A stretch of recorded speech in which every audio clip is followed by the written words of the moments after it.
Roll number 21, roll number 22। Sir हम अंदर आ सकते हैं? आ गए महाशय, तुम्हारा इंतजार हो रहा था। सच्ची? मुझे तो लगा आप हमें पनिश करेंगे। क्या सर, आपको थोड़ा स्ट्रिक्ट होना चाहिए, बच्चे आपसे क्या सीखेंगे। बकवास बंद करो और ये बताओ यूनिफॉर्म कहाँ है तुम्हारी। यूनिफॉर्म तो मैंने खरीदी नहीं, अब इन्हें क्या बताऊं। सर मेरी तरफ बारिश हो रही थी। और सोल तुम्हारे वहां भी बारिश हो रही थी। धोना भूल गया था। ये बताओ तुम दोनों कॉलेज करने क्या आते हो।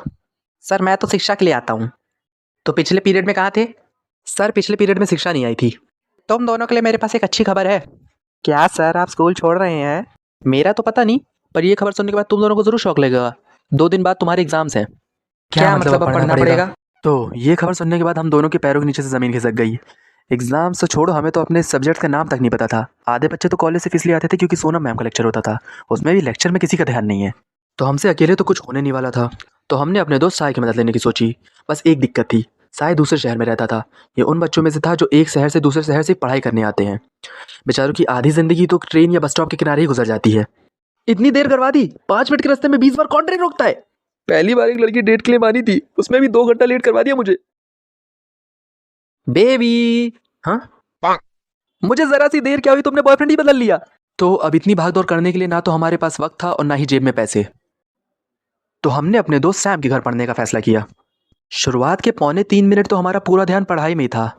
फिर बनी बोला, भाई साक्षी का मैसेज आ रहा है, जल्दी बता क्या रिप्लाई दूं। क्या? क्लास की सबसे हाईफाई लड़की और तुझे मैसेज कर रही है, फोन दिखा जरा अपना। कौन है बे तू। पढ़ाई में हमारा ध्यान लग ही रहा था कि सैम ने हमें अपने दादाजी की कहानी सुनानी चालू करी कि कैसे उन्होंने घड़ी की दुकान खोली, उससे उन्होंने बहुत सारे पैसे कमाए और कैसे बच्चे उनकी धोती लेकर भाग जाया करते थे। क्या स्क्रिप्ट में ये सब किसने लिखा है। बनी तुझसे कितनी बार कहा फालतू चीजें मत लिखा कर।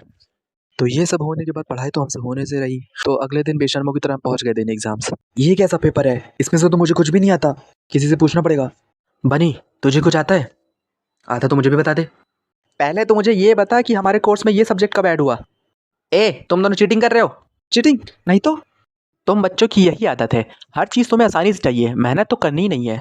तुम लोगों का दिमाग तो ठीक है, बस हमें टीचर खराब मिले हैं। क्या बोला। हे गाइस, आई होप तुम्हें वीडियो पसंद आई हो। अगर पसंद आई है तो मुझे कमेंट्स में ज़रूर बताना। मिलते हैं नेक्स्ट वीडियो में, तब तक के लिए बाय।